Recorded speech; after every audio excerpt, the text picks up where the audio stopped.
Who do you think makes more money in commercial real estate? A specialist or a generalist? A jack of all trades or a subject matter expert? Let's talk about it in episode 75 of the show. My name is Darren Grakaviak and I'm here to help commercial real estate professionals save time, earn more, and be top performers in their market. Really excited to share with you some ideas on today's episode on how you can earn more in this industry. Let's get right into it today. So who makes more money in commercial real estate in this industry, this lucrative industry that we work in?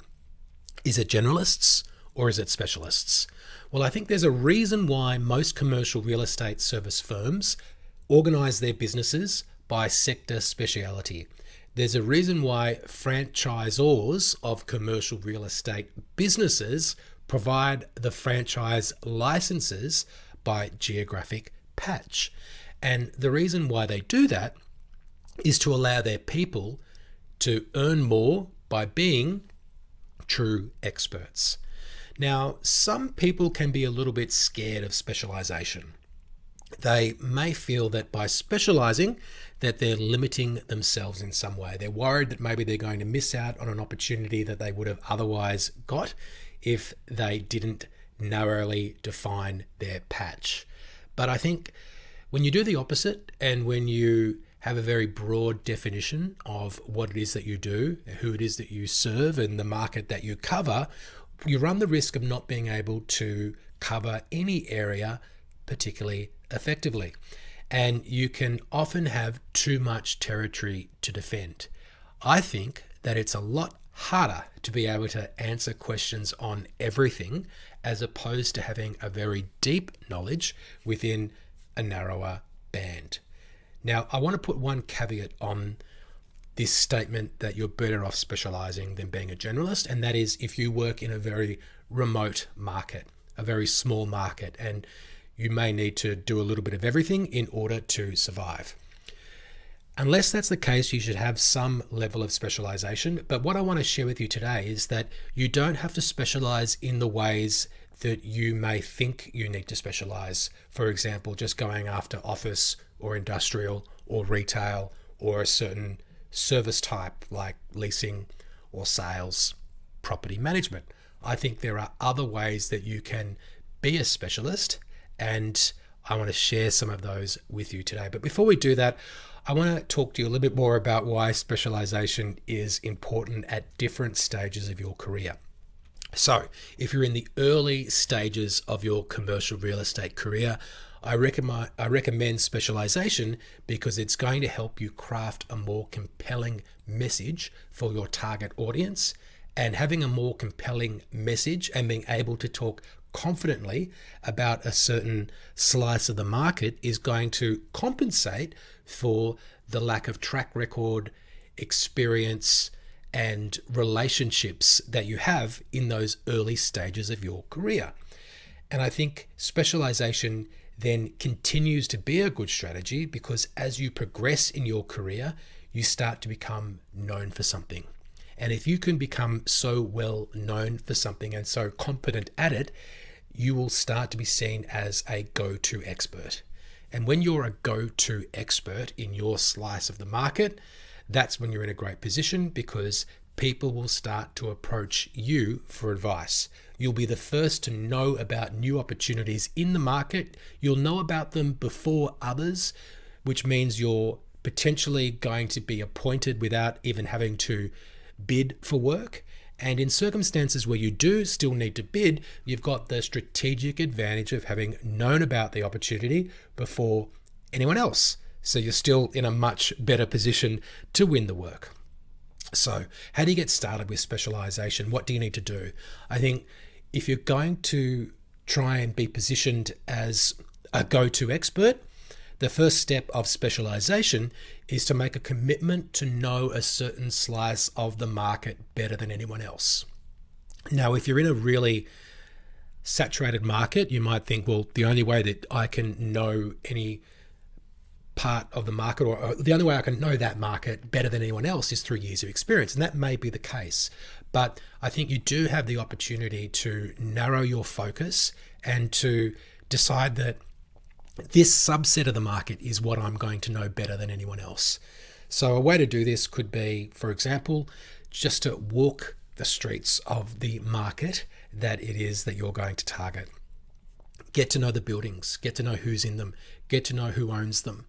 And when you've done this grind work, which is a little bit of hard work at the start, but it's easier to stay on top of a market after you've done the hard yards of getting on top of it in the first place, then you're going to be able to have better conversations with the targets that you prospect.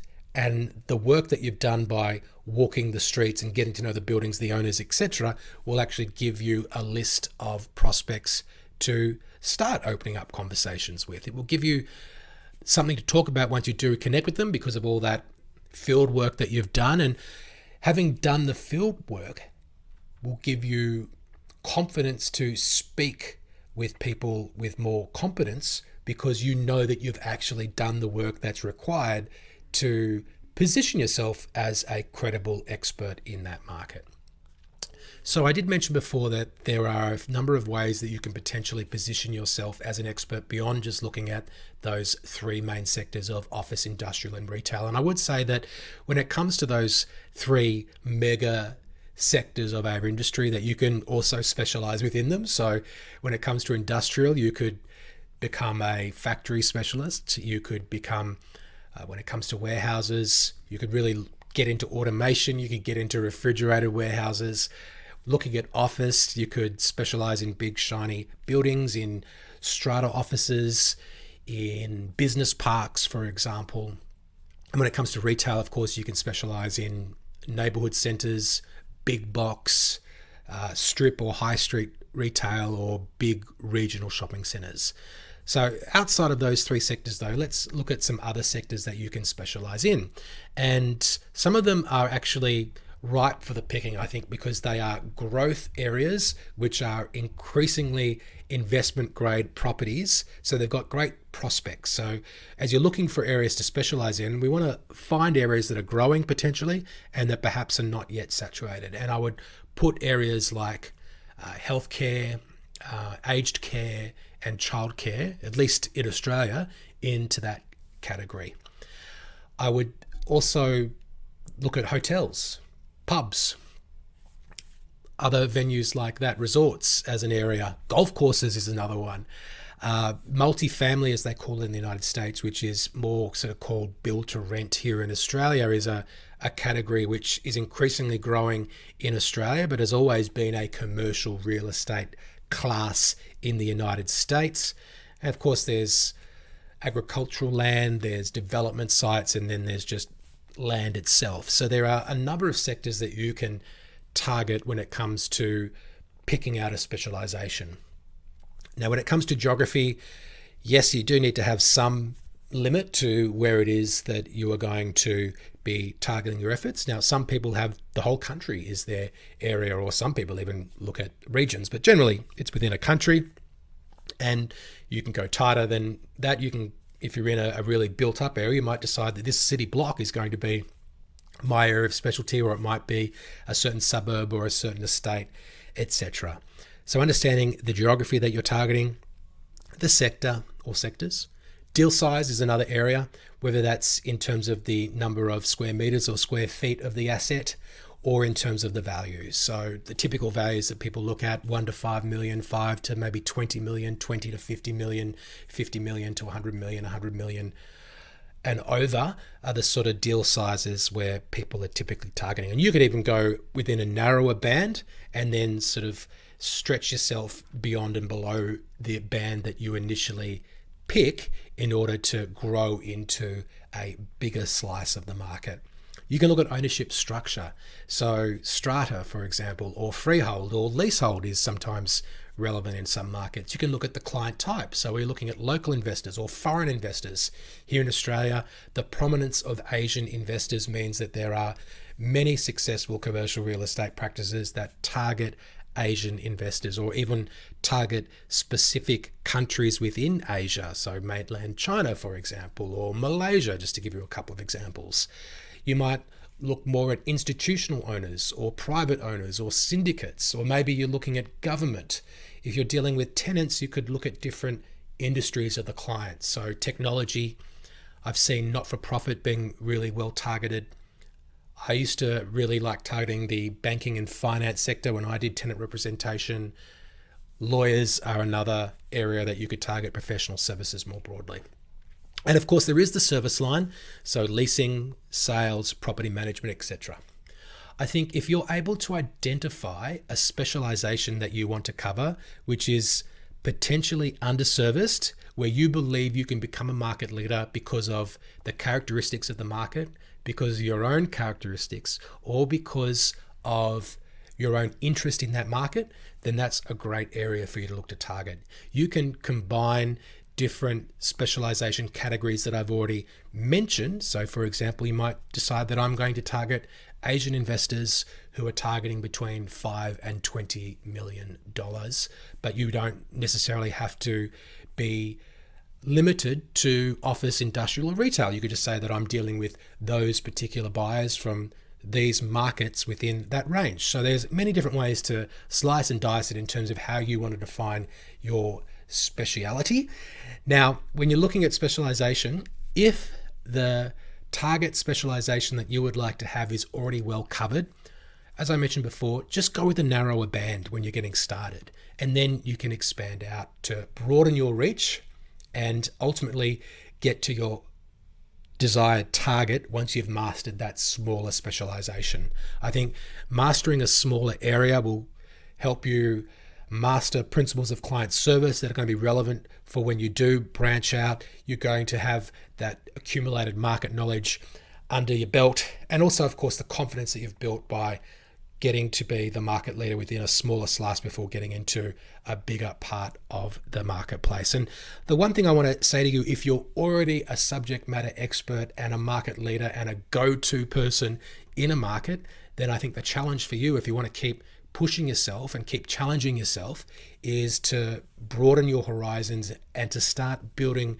a team of people who will help you serve that specialization, and then for you to start expanding and growing what it is that you can do to serve more clients just outside of that existing specialization where you've already achieved market leadership and you're in a very strong position.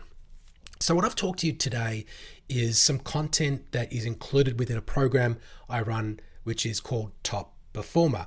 It's an 8-week program that will equip you with the abilities, habits, and tools you need to be a top performer in your market. It contains 6 modules of learning.